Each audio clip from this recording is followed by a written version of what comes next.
सभी भक्तों को जय माता दी। सभी भक्तों का मेरे चैनल माई स्पिरिचुअल जर्नी 336 में आप सभी भक्तों का स्वागत है। आप सभी को शारदीय नवरात्रों की ढेरों शुभकामनाएं। माता रानी की कृपा आप पर और आपके परिवार पर सदैव बनी रहे। कमेंट बॉक्स में माता रानी का जयकारा जय माता दी ज़रूर लगाना। माता रानी सदैव आपका कल्याण करे। तो भक्तों, इस वीडियो में हम जानेंगे कि नवरात्रि में हमें कौन कौन सी पूजन सामग्री चाहिए।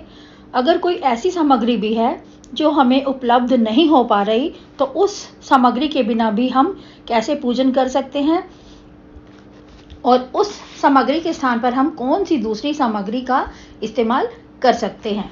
सनातन धर्म में नवरात्रि को बहुत ही बड़ा पर्व माना जाता है। साल में 2 बार मुख्य नवरात्रे आते हैं, एक चैत्र में और एक शारदीय नवरात्रि।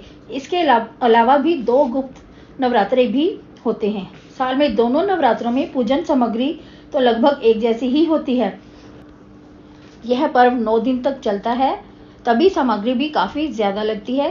कुछ सामग्री तो ऐसी होती है जो कि आप पहले से ही ला करके घर में रख सकते हैं, और कुछ सामग्री ऐसी होती है जो कि एक दिन पहले भी ला सकते हैं। शारदीय नवरात्र श्राद्धों से अगले दिन ही शुरू हो जाते हैं, तो सवाल ये भी आता है कि क्या हम श्राद्धों में नवरात्रों की पूजा की सामग्री का सामान जो है वो खरीद सकते हैं। तो इसका जवाब है कि बिल्कुल खरीद सकते हैं। पूजा से संबंधित सामग्री आप नवरात्रों में भी खरीद सकते हैं। अगर आप नवरात्रे शुरू होने से पहले सारी सामग्री इकट्ठी कर लेंगे तो नवरात्रों में आपको कोई परेशानी नहीं होगी, और अगर पहले ही सारा इंतज़ाम कर लेंगे तो आप कोई भी सामग्री ऐसी नहीं होगी जिसे आप लाना भूल जाएंगे। इसलिए वीडियो को अंत तक ज़रूर देखें ताकि कोई भी जानकारी आपसे छूटी ना रहे। अगर आप छोटे दरबार को सजाना चाहते हैं तो छोटी चौकी ले लीजिए, और अगर आप बड़ा दरबार सजाना चाहते हैं तो आपको 2-3 चौकी की या फिर एक बड़ी चौकी की ज़रूरत पड़ेगी। आपको चौकी का इंतज़ाम अपने दरबार के हिसाब से ही करना है।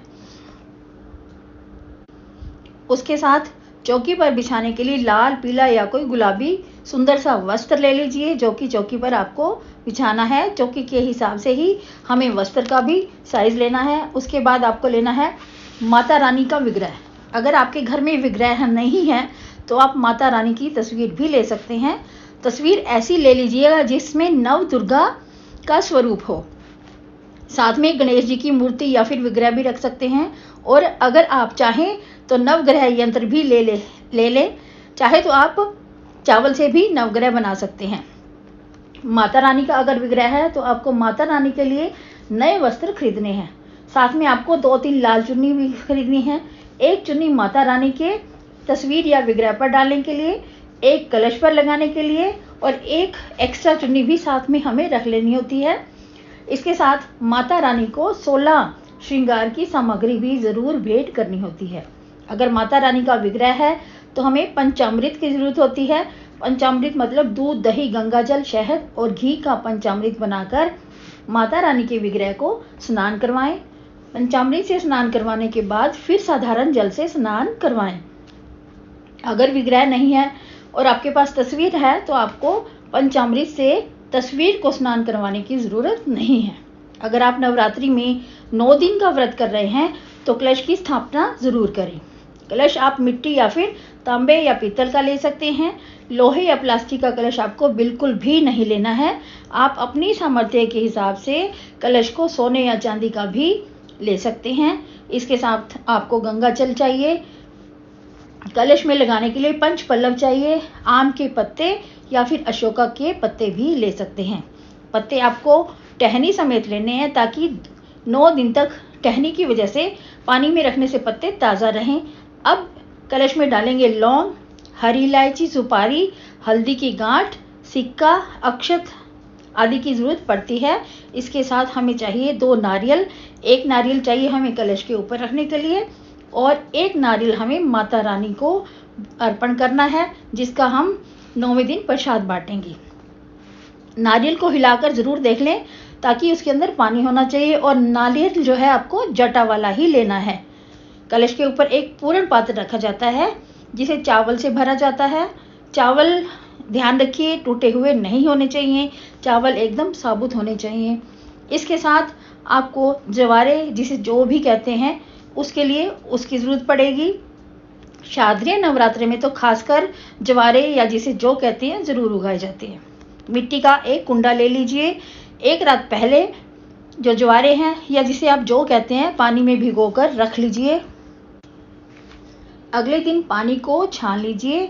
एक मिट्टी के कुंडे में मिट्टी भर लीजिए। फिर मिट्टी के ऊपर भीगे हुए जौ या ज्वारे डाल लीजिए। उसके बाद कुंडे में मिट्टी के ऊपर ज्वारे डालने के बाद थोड़ी सी मिट्टी डालिए। फिर मिट्टी के ऊपर थोड़ा सा पानी का छिड़काव कर दीजिए। इसके साथ 9 नवरात्रों के लिए एक बड़ा सा दीपक चाहिए जिसमें कि हमें अखंड ज्योत जलानी है। इसके साथ ही 9 नवरात्रों के लिए एक बड़ा सा दीपक चाहिए अखंड ज्योत जलाने के लिए। साथ ही उतनी बड़ी बाती भी चाहिए जो कि 9 दिनों तक जलती रहे, जिसे हम या फिर 1.25 मीटर या फिर 1.25 हाथ के बराबर की भी बोलते हैं। इसके साथ ही ज्योत जलाने के लिए आपको शुद्ध घी भी चाहिए। अगर आप चाहें तो तिल का तेल भी ले सकते हैं और तकरीबन 1 लीटर जो है देसी घी इसमें लग जाता है, इसलिए पहले से ही इंतज़ाम करके रख लें। उसके बाद फिर हमें चाहिए पूजा के लिए एक बड़ी सी थाली, धूप का एक पूरा पैकेट, क्योंकि वो धूप हमें पूरे 9 दिन जलानी है। सुबह शाम आरती भी करनी है। एक दीपक छोटा भी चाहिए सुबह शाम आरती के लिए। अखंड ज्योत तो जल ही रही है, लेकिन साथ साथ हमें एक छोटा दीपक भी चाहिए जो कि सुबह शाम हम आरती करें तो उस दीपक को हम जला सकें।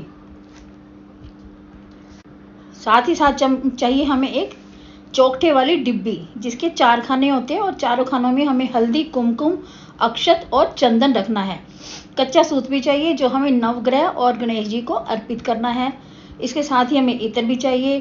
पूजा में शहद का भोग भी लगता है तो शहद भी ले लें। डेली माँ को पान के साथ हल्दी की गांठ भी अर्पित करनी होती है, इसलिए कुछ हल्दी की गांठ भी ले लें। कुछ एक हरी इलायची ले लीजिए, कुछ एक लौंग भी ले लीजिए, एक कपूर की डिब्बी ले लीजिए, फिर कुछ मिश्री के दाने भी ले लीजिए और साथ में कुछ सुपारियाँ भी ले लीजिए।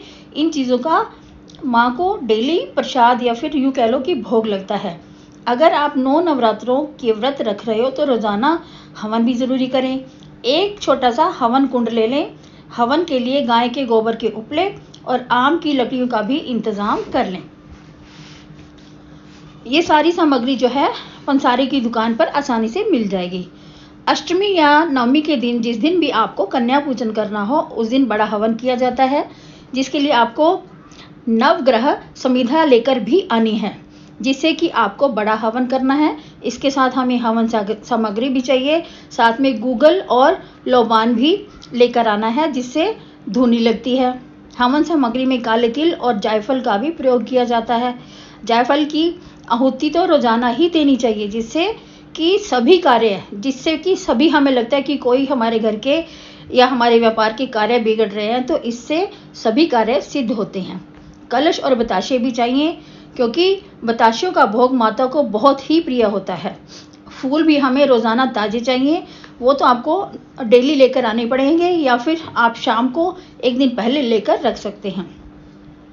और दूर्वा चाहिए। दूर्वा जो घास को बोलते हैं, दूर्वा देसी घास होती है उसको दूर्वा बोलते हैं, जो कि गणेश जी को अर्पित की जाती है। पान के पत्तों का भी इंतज़ाम करके रख लें। 4-5 पान के पत्ते इकट्ठे मंगवा लें, उनको पानी में डाल के फ्रिज में रख लीजिए, वो ताज़ा रहेंगे। और पान के पत्तों का भी माँ को रोज़ाना ही भोग लगता है।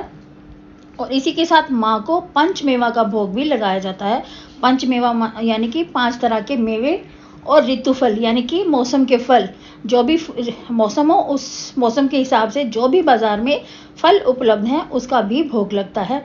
और इसके साथ साथ जिस भी धार्मिक पुस्तक का आपको रोज़ाना पाठ करना होता है, चाहे वो नवदुर्गा हो, दुर्गा सप्तशती हो, जिसका भी आपको रोज़ाना पाठ करना है, उन पुस्तकों को भी आप पूजा स्थल पर इकट्ठा करके रख दीजिए ताकि आपको उन्हें ढूंढने में टाइम वेस्ट ना करना पड़े। जो वस्तुएं खराब होने वाली होती हैं उसके लिए आपको एक दिन पहले ही इंतज़ाम करना होगा। बाकी सारी सामग्रियों का इंतज़ाम आप पहले से ही करके रख लीजिए। तो भक्तों, यह तो थी सारी सामग्री जो मैंने आपको बताई है, जो कि नवरात्रों के 9 दिन इस्तेमाल होनी है।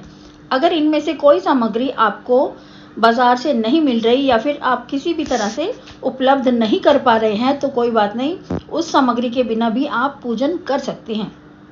नवरात्रों की सामग्री संबंधित यह वीडियो आपको कैसा लगा कमेंट बॉक्स में ज़रूर बताना। अगर वीडियो अच्छा लगा हो तो लाइक शेयर ज़रूर करना, और अभी तक भी अगर आपने मेरे चैनल को सब्सक्राइब नहीं किया तो सब्सक्राइब कर लेना, ताकि नवरात्रों से संबंधित जो और भी वीडियोस आने वाली है उसकी नोटिफिकेशन आपको मिलती रहे। तो मिलते हैं अगली वीडियो में, तब तक के लिए जय माता दी।